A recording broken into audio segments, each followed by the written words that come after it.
The Albert Road LTN comprises Albert Road, Church Road and Victoria Road. Hawkes Road links the town centre to the junction with Cambridge Road. Albert Road is a similar road to Hawkes Road in terms of both width and housing.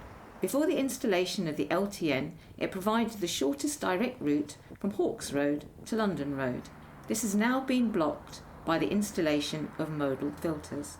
Council data shows that before the LTN was installed, during the measurement period, Albert Road carried a total of 1,880 vehicles, Victoria Road 2,308 and Church Road 1,094, whilst Hawkes Road carried a total of 12,335 vehicles. Of equal importance to traffic data is pedestrian and cyclist numbers. A simple survey taken at any time of day on any day of the week will find that substantially more pedestrians and cyclists use Hawkes Road than the roads within the LTN. Hawkes Road has always been a busy route for road traffic, but it is also one of the busiest pedestrian routes in Kingston. It is for many local people the most direct route into the town centre. In term time, at the start and end of the school day, the pavements are full of children and their parents on their way to and from the 3 local primary schools. Many students living locally also use the road to get to the university. With the exception of the entrance to the infant school, there are no amenities within the LTN area as compared to Hawkes Road, which has 3 shops, a pub, a vet, a barber, 2 fast food outlets, an NHS clinic and a chemist. At peak times, the pavements are so busy that social distancing becomes difficult as the pavements are very narrow.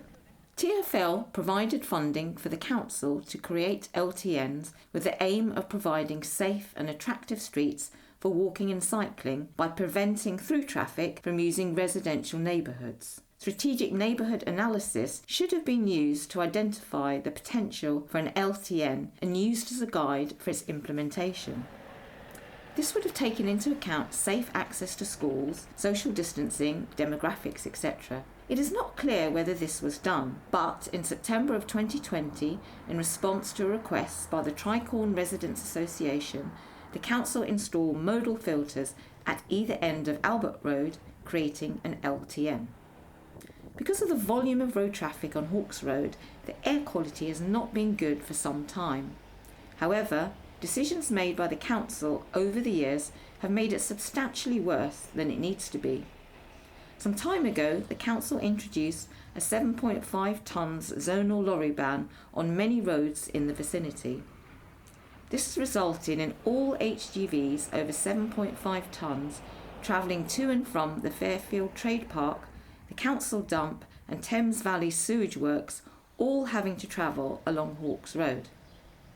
The additional traffic on Hawkes Road as a result of the installation of the LTN creates regular tailbacks, often stretching the entire length of the road, making crossing at the pedestrian lights very dangerous.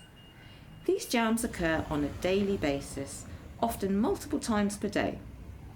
Before the LTN tailbacks such as these would be a very rare event. The link between poor air quality and long-term health damage has long been established. PM2.5s are the most dangerous for our health as they're able to penetrate deep into the lungs and potentially even into our bloodstream and our brains. For babies and young children, these health effects are even more acute. Exposure to toxic particulates during these critical early stages of development can reduce brain development and leave a child with stunted lungs with respiratory conditions like asthma. Additionally, there is concern about the effect of the LTN on the emergency services. In London, as a whole, there have been slowed responses from the emergency services. As Hawkes Road is a key route to the hospital, it would be reasonable to suggest that the residents of Kingston may have had delays to emergency services because of the increased congestion on Hawkes Road. For the majority of local residents and people who walk or cycle on Hawkes Road, the LTN fails to achieve in every one of its stated aims of make the road safer, healthier and quieter, make social distancing easier, encourage active travel such as walking and cycling, improved air quality. Hawkes Road is so polluted more than ever that it actually discourages me from taking a walk.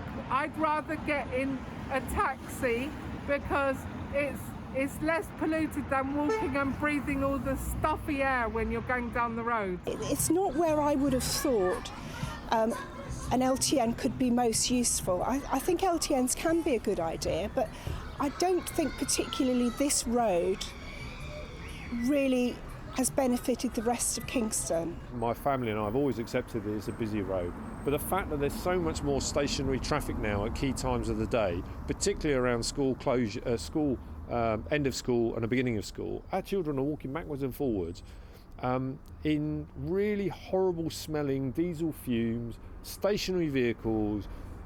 It's awful.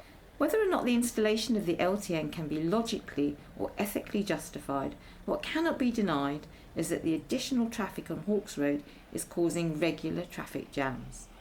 Highly polluting HGVs and the large number of stationary vehicles are greatly increasing air pollution in the area.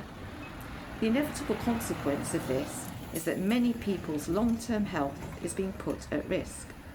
In the light of the recent coroner's report into Ella Kissy Deborah's death, increasing the exposure to pollution of vulnerable young people for the benefit of a few residents of the LTN seems both illogical and immoral. As the summer approaches and lockdown is further eased, so the issue will become more acute. The Council urgently needs to be looking for solutions to this problem. Neither Ollie Waring, Councillor for Norbiton, or the Right Honourable Sir Edward Davey, MP, Kingston and Surbiton, wish to be in this documentary. In addition, no resident of the LTN was willing to appear.